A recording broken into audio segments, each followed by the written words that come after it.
جنة القرب فيها ذل الروح بالعشية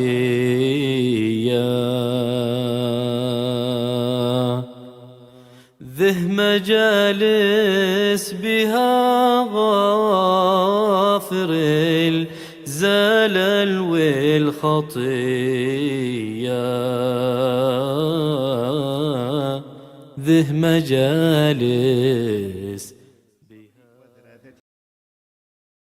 الحمد لله رب العالمين. اللهم صل وسلم على سيدنا محمد وعلى آله وصحبه أجمعين. الله نزل أحسن الحديث كتابا متشابها مثانية تقشعر منه جلود الذين يخشون ربهم ثم تلين جلودهم وقلوبهم إلى ذكر الله.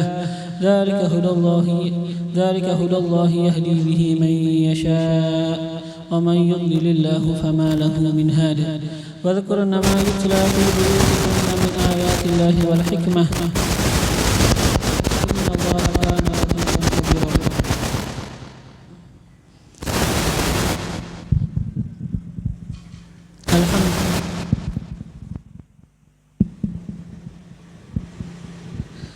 الحمد لله رب العالمين وصلى الله على سيدنا محمد وآله. اللهم إنا نسألك فهم النبيين وحفظ المرسلين.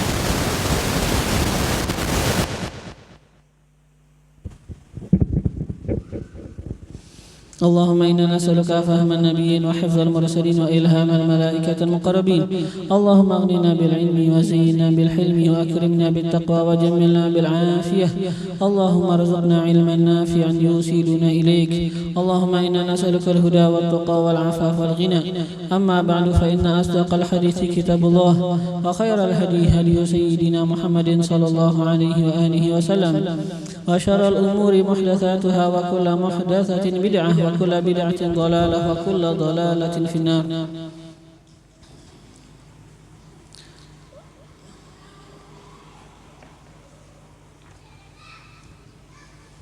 ومن كتاب رياض الصالحين للإمام محي الدين يحيى بن شرف الدين النووي رحمه الله ta'ala wa nafa'ana bihi wa bi'ulumihi fid dharain amin. Sampai kepada perkataan beliau wa an ummil mu'minin, dan diriwayatkan daripada ummil mu'minin. Ini sekarang kita masuk ke hadis yang kedua. An ummil mu'minin diriwayatkan daripada ummil mu'minin. Siapa? Ummu Abdillah. Beliau adalah Ummi Abdillah. Nama beliau Aisyah, yaitu Sayyidah Aisyah radhiyallahu anha, semoga meridhai Allah anha daripada beliau. Di sini disebutkan apa? Ummil mu'minin. Ummil mu'minin kan artinya apa? Ibu bagi orang-orang yang beriman. Para istri Rasulullah mereka disebut dengan sebutan apa? Ummul mu'minin, ibu bagi orang-orang yang beriman. Apa maksudnya? Maksudnya mereka itu adalah ibu bagi kita, orang-orang yang beriman. Ibu pada penghormatan. Kita menghormati mereka atas sebagai mana? Ibu. Memang apa mereka dari segi penghormatan adalah ibu kita. Dari segi pembesaran kita besarkan mereka pada kedudukan ibu kita, orang-orang yang beriman. Pada segi haramnya kita menikahi mereka, mereka adalah ibu kita. Mereka ibu kita dari penghormatan, pembesaran, dan haramnya kita untuk menikahi mereka.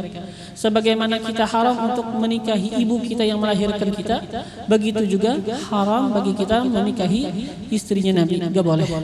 Kenapa? Karena mereka ibu kita. Dari itu sisi. Tapi dari sisi lain bukan ibu. Dari sisi lain mereka itu adalah ibu kita dari sisi tadi. Penghormatan, pemuliaan, dan haram nikah. Bukan dari sisi boleh memandang.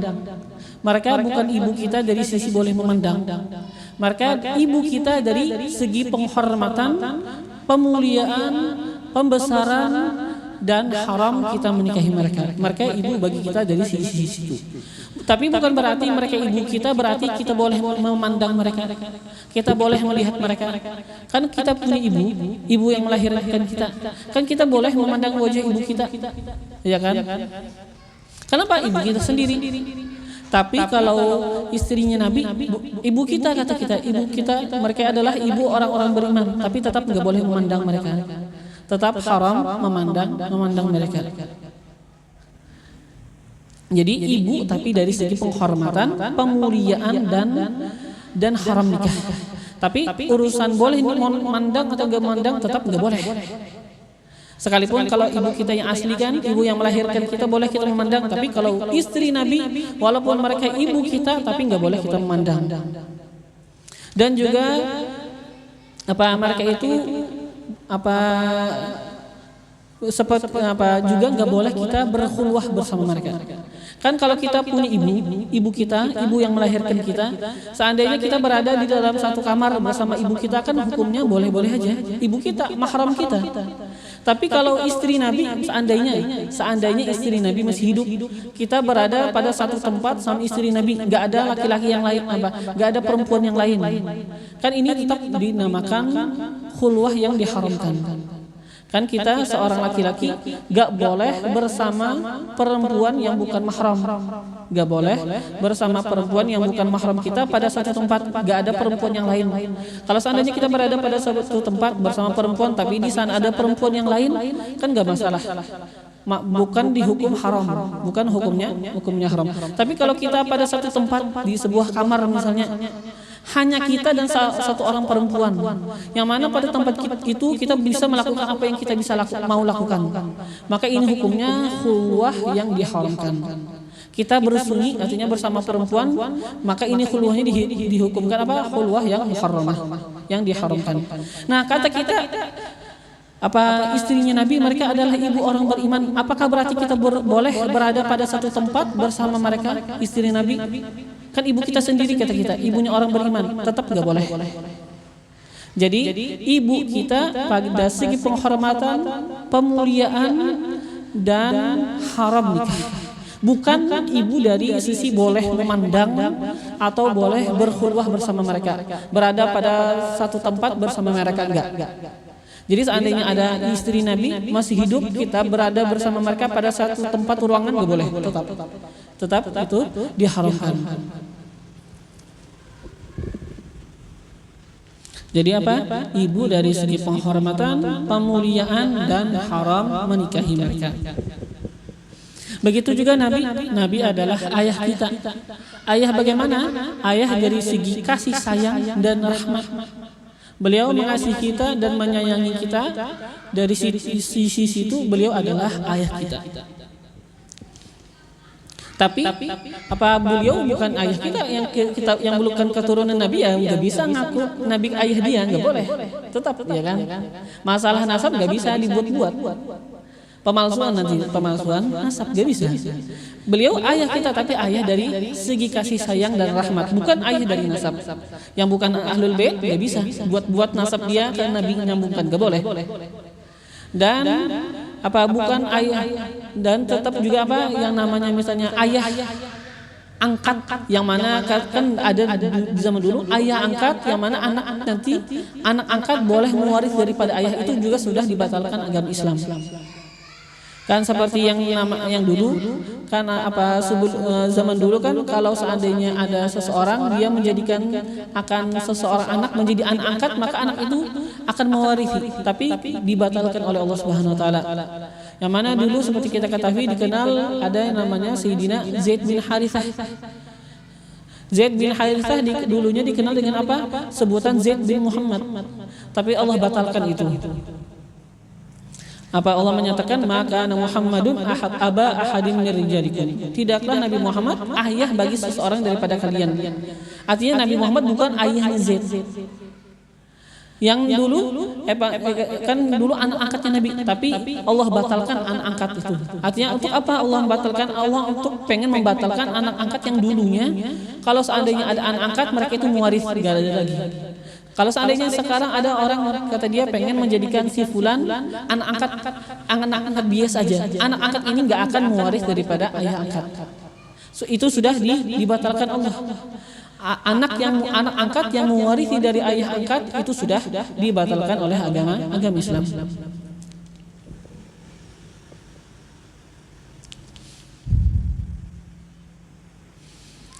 Ummi Abdillah kan disebutkan apa? Beliau Ummi Abdillah Aisyah. Nah, kenapa beliau disebutkan Ummi Abdillah? Beliau disebut Ummi Abdillah karena saudari beliau.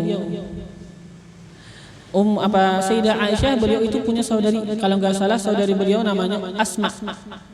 Asma itu punya anak yang namanya Abdullah. Asma nikah sama anak laki-laki yang namanya Zubair, melahirkan anak yang namanya Abdullah. Nah, Sayyidah Aisyah itu suka banget sama Abdullah, keponakan sendiri. Artinya sangat menyayangi akan keponakan beliau yang bernama Abdullah. Dari luar biasa sayangnya Sayyidah Aisyah kepada Abdullah, maka beliau disebut dengan Ummi Abdillah. Tapi bukan ibunya Abdillah, bukan. Ini keponakan beliau Abdullah. Tapi beliau dikunyahin dengan nama anak beliau, anak keponakan beliau, Ummi Abdillah. Adapun sebagian ada mengatakan bahwasanya Sayyidah Aisyah pernah hamil, setelah itu keguguran atau mungkin hamil melahirkan sebentar, kalau nggak salah sih dikatakan keguguran. Setelah itu ini dinamakan Abdullah, yang anak yang keguguran itu. Yang ini pendapatnya lemah. Yang lebih benar adalah bahwasanya beliau dikunyahin dikarenakan keponakan beliau Abdullah bin Zubair. An Ummul Mukminin Ummi Abdillah Aisyah, nama beliau Aisyah radhiyallahu anha. Yang mana seperti kita ketahui Aisyah adalah satu-satunya istri Nabi yang perawan. Ya memang Sayyidah Aisyah juga salah satu istri Nabi yang paling dicintai Nabi. Salah satu.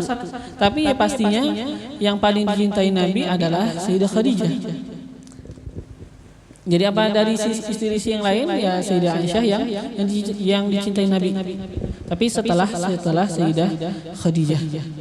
Yang mana seperti yang kita ketahui disebutkan di dalam sebuah hadis, seorang sahabat menanyakan kepada Nabi, "Man ahabbun nasi ilaik?" Wahai Rasulullah, siapa manusia yang paling engkau cintai?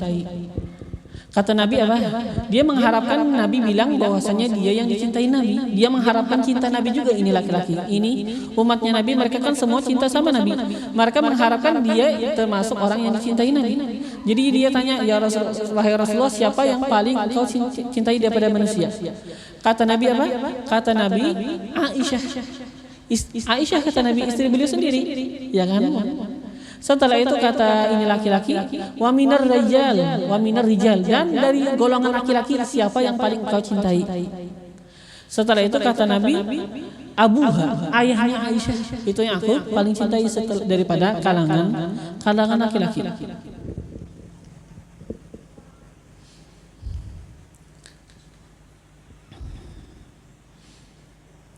Aisyah yang mana kita katakan anak daripada Sayyidina Abu Bakar ini Siddiq. Dan perlu kita ketahui Abu Bakar Siddiq nama beliau sebenarnya adalah Abdullah. Abu Bakar Siddiq itu kan kunyah. Nama beliau siapa? Nama beliau adalah Abdullah. Abu Bakar Siddiq nama beliau adalah Abdullah bin Abi Quhafah. Abi Quhafah nama beliau adalah Utsman. Jadi sebenarnya Abdullah bin Utsman, tapi lebih dikenal dengan Abi Bakar As-Siddiq bin Abi Quhafah. Yang mana seperti kalau kita menyebutkan Sayyidah Aisyah, kita mengatakan radhiyallahu anha, dan juga kita bisa juga mengatakan wa an abiha wa jaddiha, dan semoga Allah meridhoi daripada ayahnya dan kakeknya juga, karena semuanya muslim. Maka kita ucapkan radhiyallahu kata-kata doa ridhoan kepada mereka. Sayyidah Aisyah disebutkan dinikahi Nabi ketika Nabi masih berada di kota Mekah. Ketika Nabi menikahi Sayyidah Aisyah, umur beliau 6 tahun. Jadi setelah wafat Sayyidah Khadijah, sebenarnya Nabi nikah dulu sama Sayyidah Saudah. Nah setelah 1 bulan sudah nikah sama Sayyidah Saudah, baru Nabi nikah sama Sayyidah Aisyah. Tapi nggak langsung kumpul sama Sayyidah Aisyah karena ketika itu masih Sayyidah Aisyah kecil. Jadi Nabi kumpul sama Sayyidah Saudah aja. Selama mungkin 3 tahun kumpul sama Sayyidah Saudah aja, nggak ada istri yang lain. Setelah berlalu 3 tahun baru Nabi kumpul sama Sayyidah Aisyah dan tetap sama Sayyidah Saudah juga. Jadi yang kena gilir setelah 3 tahun baru Sayyidah Aisyah dikumpulin Nabi karena sebelumnya masih kecil. Nah disebutkan Nabi mengumpuli Sayyidah Aisyah ketika Sayyidah Aisyah sudah berumur 9 tahun. Tapi ketika itu Sayyidah Aisyah badan beliau sudah besar. Bukan 9 tahun seperti kita sekarang. Kita kan 9 tahun, banyak 9 tahun tapi masih bantat bahasa kita. Kalau dulu 9 tahun memang sudah besar, memang sudah layak. Jadi nggak ada yang bahasanya menikahin anak di bawah umur, nggak ada. Memang ketika itu 9 tahun sudah memang besar. Memang sudah dewasa. Bahkan seperti kita ketahui kebanyakan hadis yang diriwayatkan daripada Nabi itu banyak banget hadis-hadis yang diriwayatkan oleh Sayyidah Aisyah. Bahkan disebutkan Aisyah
memimpin kota Madinah di zaman itu memang Abu Hurairah. Dan juga Sayyidina Abu Hurairah yang mensalatkan Sayyidah Aisyah karena memang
Sayyidah dikuburkan yang namanya Sayyidina Abu Bakar juga di samping Rasulullah di kamar Sayyidah Aisyah.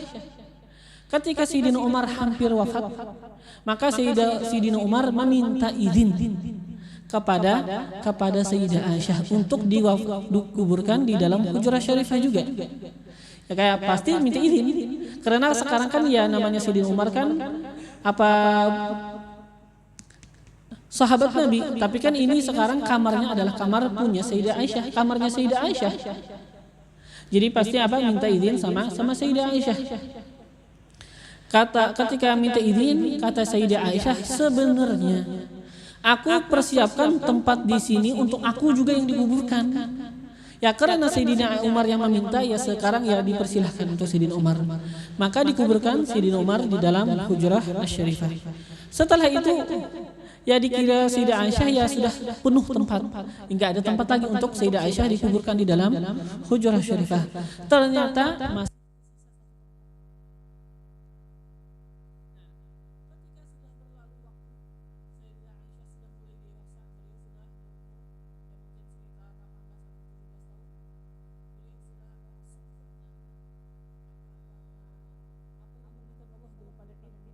sempurna apa yang diberikan oleh Allah daripada ma'rifah, daripada haqiqah, maka beliau seandainya sekarang pengen dimakamkan di dalam hujrah syarifah boleh, tapi kata beliau aku nggak pengen menjadikan diriku itu berbeda daripada istri-istri Rasulullah yang lain. Istri Rasulullah kan mereka diwafatkan di tempat bukan di dalam hujrah syarifah.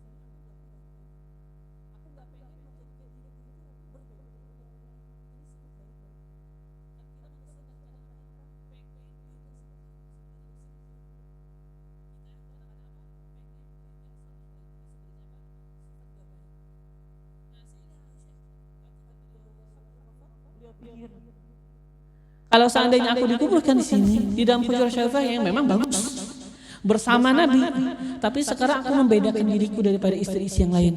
Aku nggak mau membedakan diriku daripada yang lain. Kan ini sifat ketawaduan sekarang. Bagus, sifat baik dalam hati kita itu nggak menjadikan diri kita beda daripada yang lain. Maka ketika itu beliau berwasiat, Sayyidah Aisyah berwasiat untuk disolatkan oleh Sayyidina Abu Hurairah dan dikuburkan bersama istri-istri Nabi yang lain.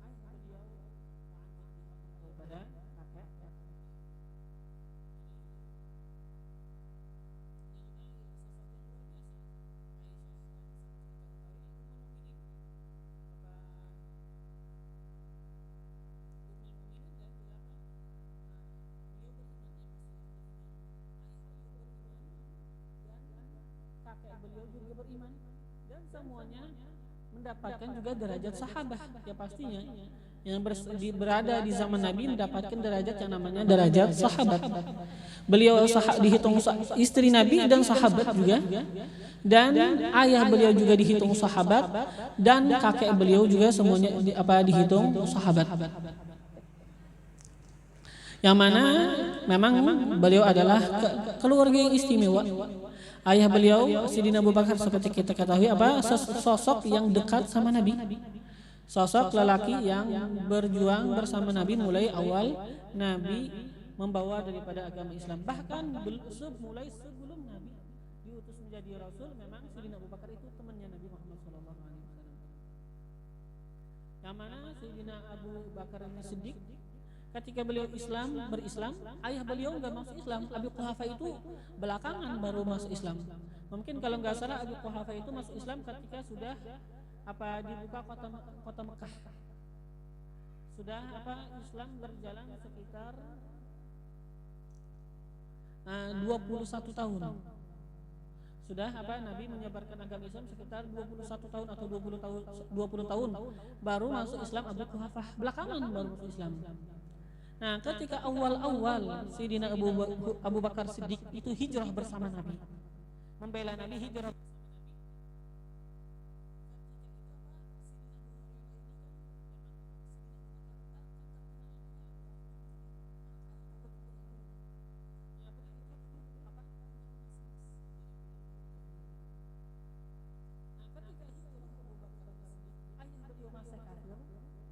Nah, kata Abu Quhafah, ayahnya Sayyidina Abu Bakar Siddiq, kata Abu Quhafah, tuh Abu Bakar ada nyisain harta atau enggak? Kan sekarang hijrah, nyisain harta atau enggak? Ternyata keluarga beliau membawa akan batu. Nah, Abu Quhafah itu diceritakan buta. Jadi ketika itu ya sudah dibawain orang aja batu.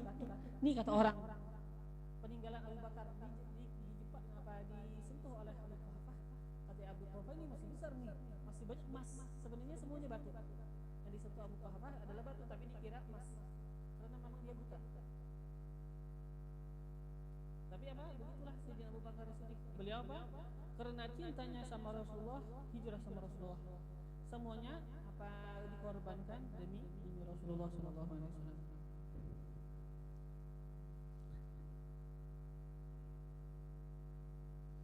Radhiyallahu anha wa an abiha wa an jaddiha.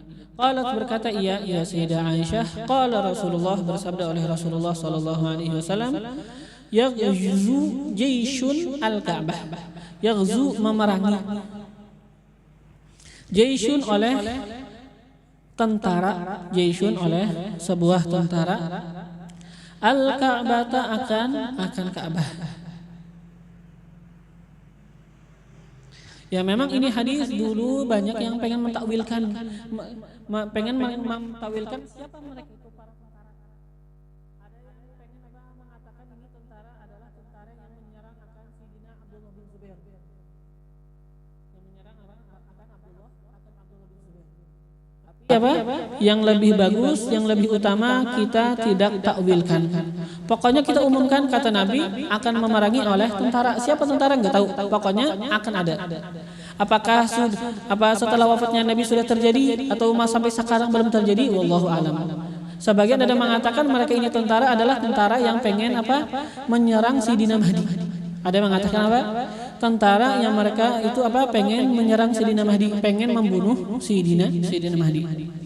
Pokoknya kita umumkan aja, pokoknya nanti akan ada tentara yaghzu, mereka itu yaghzu jayshun al-Ka'bah, memerangi jayshun oleh sebuah tentara al-Ka'bah akan Ka'bah.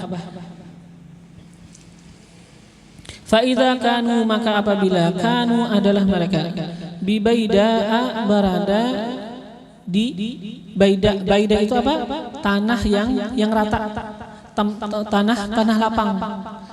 Fa idza kanu bibaida, maka apabila kanu adalah mereka bibaida di tanah yang lapang, minal ardi, daripada bumi. Apa yang terjadi ketika mereka berada di tanah yang lapang? Kata Nabi, yukhsafu bi awwalihim wa akhirihim. Yukhsaf bisa kita artikan dibinasakan. Bi awwalihim, dengan orang yang paling depan daripada mereka, orang yang paling awal daripada mereka, wa akhiratihim, dan orang yang paling akhir daripada mereka. Jadi ada tentara banyak, yang namanya tentara banyak, segerombolan orang. Nah, ternyata kata Nabi dihancurkan, dibasmi mulai awal sampai akhir. Semuanya langsung dibasmi, langsung dibinasakan oleh Allah Subhanahu wa taala. Nah, qalat, berkata ia Sayyidah Aisyah. Kata Sayyidah Aisyah, qultu, aku katakan kepada Nabi, ya Rasulullah, wahai Rasulullah, kaifa yukhsafu bi awwalihim wa akhirihim, bagaimana yukhsaf, dibinasakan, bi awwalihim dengan orang yang di awal mereka, dengan orang yang di awal mereka, wa akhirihim, dan orang yang berada di akhir mereka. Wa fihim, dan pada mereka, aswaquhum diartikan ahlu aswaqihim, artinya ahlu aswaqihim, orang-orang pasar mereka. Jadi kan aswaq itu kan asalnya aswaq jamak daripada suq, pasar. Aswaquhum pasar-pasar mereka, nggak mungkin kan? Kan ceritanya mereka itu di tanah lapang. Masa ada pasar di tanah lapang? Kan kita sudah katakan apa tadi, tanah lapang, berarti nggak ada sesuatu apapun. Kan berarti kita artikan apa sini, aswaquhum artinya apa? Orang-orang pasar. Wa fihim, dan pada mereka, aswaquhum orang-orang pasar mereka. Ada juga mengatakan aswaquhum itu artinya apa? Sauq.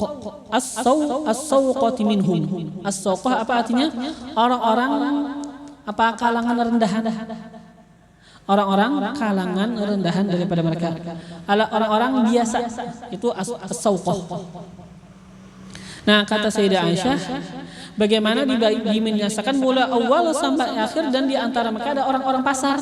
Artinya orang-orang biasa. Mereka itu yang bukan tentara asli, ya kan, bahasanya bukan tentara asli. Mereka hanya orang-orang rendahan. Mungkin mereka sekarang ikut hanya apa? Hanya dipaksa untuk ikut, hanya disuruh untuk ikut. Bukan tentara asli. Gak ada tujuan mereka untuk memerangi Ka'bah, gak ada. Pada mereka aswaquhum orang pasar, orang rendahan. Wa man laisa minhum, dan ada juga bersama mereka man laisa minhum, orang yang tidaklah minhum dari golongan mereka. Mungkin aja ada bersama mereka tentara ini apa? Orang yang tepi imbai bahasa kita. Orang yang apa? Berbarengan mereka tentara pergi ke kota Madinah, ini ada juga orang ketemu di jalan ikut bersama bimbai. Bersama-sama pengen ke Madinah.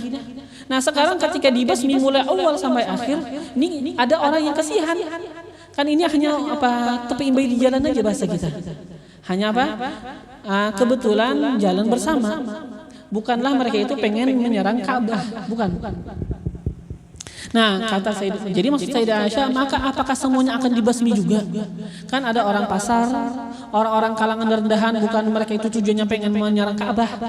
Bahkan mereka mungkin ada juga hanya orang yang ketemu di jalan. Bukanlah tujuan mereka pengen menyerang Ka'bah. Kata Nabi apa? Qala, bersabda Nabi, yukhsafu bi awwalihim wa akhirihim. Dibasmi bi awwalihim, dengan orang yang di permulaan mereka, wa akhirihim, dan yang berada di akhir mereka. Semuanya pokoknya Nabi, kata Nabi, dibunuh dibinasakan oleh Allah Subhanahu wa taala. Kemudian kata Nabi apa? Tsumma yub'atsuna ala niyatihim.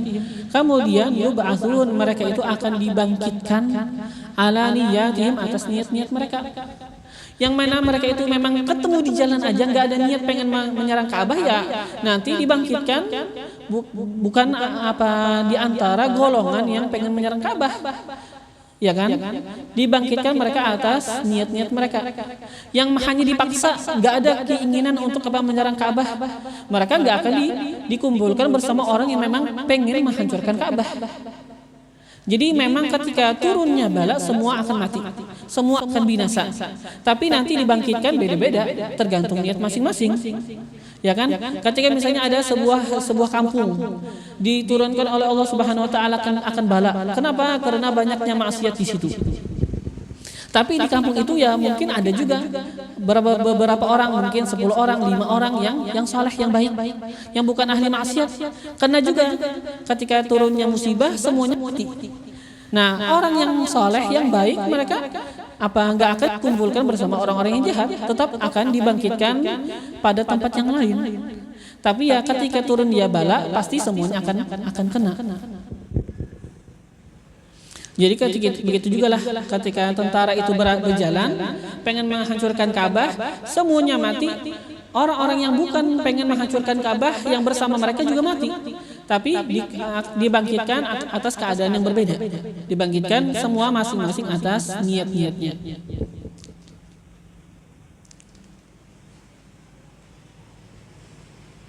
Sampai disebutkan juga di riwayat Imam Muslim bahwasanya para sahabat mengatakan kepada Nabi, inna tariqa tajma'un nas, bahwasanya yang namanya jalan tajma'un nas, mengumpulkan manusia. Mereka itu kan tadi tentara jalan di jalan. Yang namanya jalan kan bukan hanya milik mereka, ada orang-orang lain. Kata Nabi, na'am, ya, kata Nabi.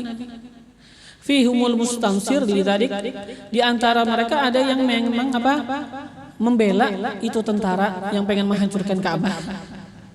Dan di antara mereka wal majbur, dan di antara mereka ada juga orang yang memang dipaksa aja, nggak ada pengen menghancurkan Ka'bah, hanya dipaksa untuk ikut. Wa benus sabil, dan di antara mereka juga kata Nabi ada yang ibn sabil, ada orang yang hanya jalan, hanya apa? Kebetulan ketemu di jalan. Jadi kata Nabi apa? Yuhlakuna mulkan wahida. Mereka itu akan akan dibinasakan mulkan wahida, ramai-ramai, biimbai semuanya, berbarengan dibinasakan. Tapi kata Nabi wa yusaddarun mawsadir syatta, dan mereka akan dikeluarkan pada tempat keluar yang berbeda-beda. Yab'atsuhumullah ala niyatihim, membangkitkan akan mereka oleh Allah pada hari kiamat ala niyatihim, atas niat-niat mereka, atas niat-niat mereka. Setelah itu hadis yang setelahnya sama diriwayatkan oleh Sayyidah Aisyah. Jadi tadi hadis kedua apa? Muttafaqun alaih, disepakati atas kesahihannya. Hadza lafzul Bukhari, dan ini adalah lafadznya Imam Bukhari. Wa an Aisyah, dan diriwayatkan daripada Aisyah radhiyallahu anha, semoga meridhai Allah anha daripada beliau, qalat, beliau mengatakan, qala Nabi, bersabda oleh Nabi sallallahu alaihi wasallam, la hijrata, enggak ada hijrah ba'dal fathi, setelah dibukanya kota Mekah. Kenapa enggak ada hijrah? Kenapa enggak ada hijrah? Karena seperti yang sudah kita sebutkan kemarin apa? Karena kota Mekah sudah menjadi kota Islam, enggak perlu hijrah dari kota Mekah ke kota yang lain. Enggak ada hijrah setelah pembukaan kota Mekah. Walakin, akan tetapi kata Nabi, jihadun wa niyah, yang masih ada, yang masih tersisa adalah jihad dan niat. Yang penting ada niatnya.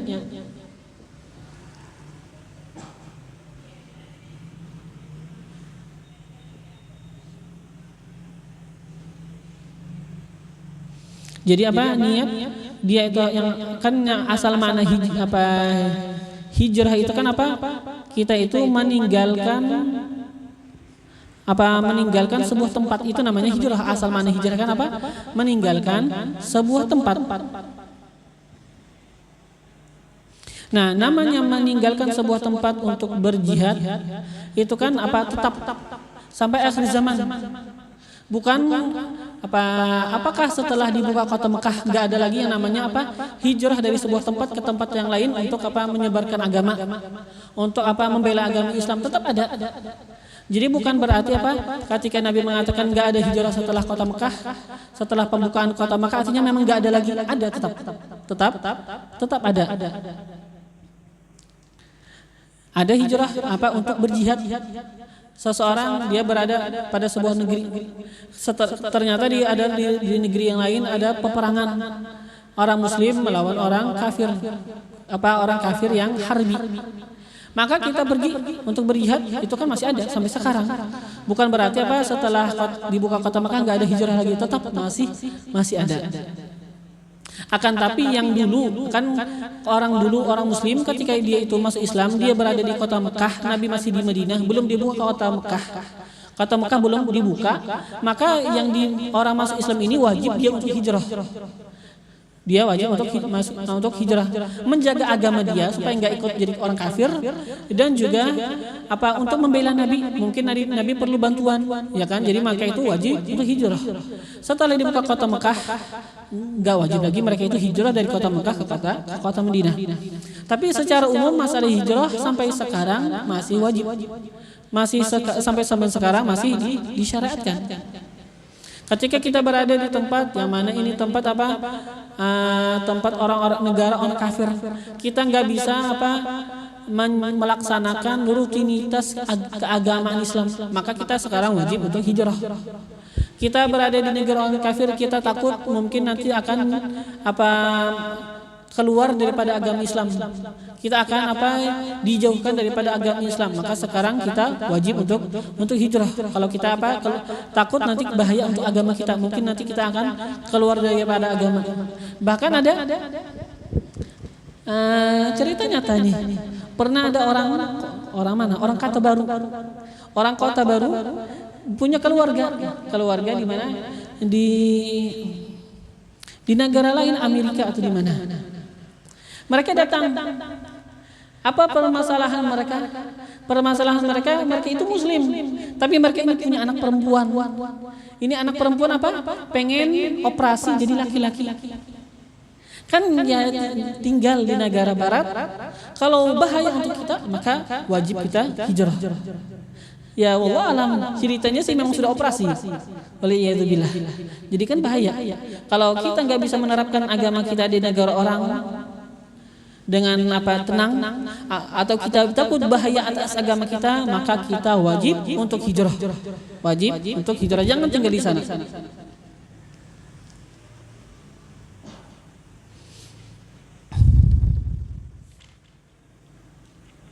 Walakin dan akan tapi yang masih tetap jihadun, jihad artinya hijrah untuk jihad, atau hijrah misalnya untuk dengan niat-niat yang baik, hijrah pergi ke sebuah tempat untuk menuntut ilmu, atau sejenisnya daripada niat-niat yang murni, yang baik. Tetap jihad, waniyah dan niat, ada niat. Kita berniat seandainya ada memang diperlukan kepada kita untuk berperang membela agama, kita akan keluar untuk membela agama kita. Wa idza stunfirtum, dan apabila ustunfirtum, kalian itu diminta untuk pergi, untuk keluar berjihad, kata Nabi. Fanfiru, maka keluarlah oleh kalian.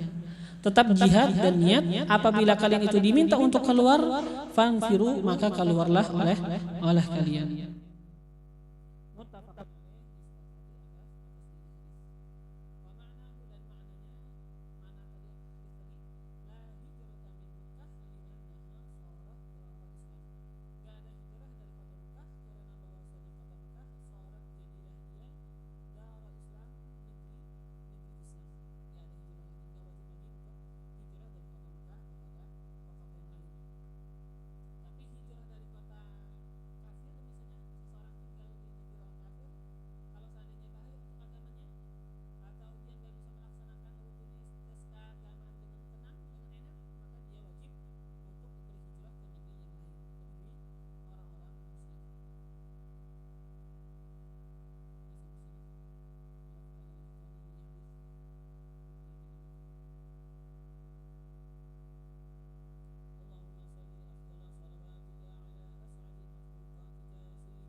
الفاتحة بنية الفتوح المنوح ورسوخ صالح جر السد وروح وتوبة نصوص وبنية القبول وتمام كل سول ومأمول صالح شان ظاهرا وباطنا في الدين والدنيا والآخرة دافعة لكل شر جالبة لكل خير لنا ولوالدينا وأولادنا وأحبابنا ومشايخنا في الدين مع اللطف والعافية وعلانية أن الله ينور قلوبنا وقواربنا مع الهدى والتقى والعفاف والغنى والموت على دين الإسلام والإيمان بلا محنة ولا امتحان بحق سيد ولد عدنان وعلى كل نية صالحة وإلى حضرة النبي سيدنا محمد صلى الله عليه وآله وصحبه وسلم. الفاتحة.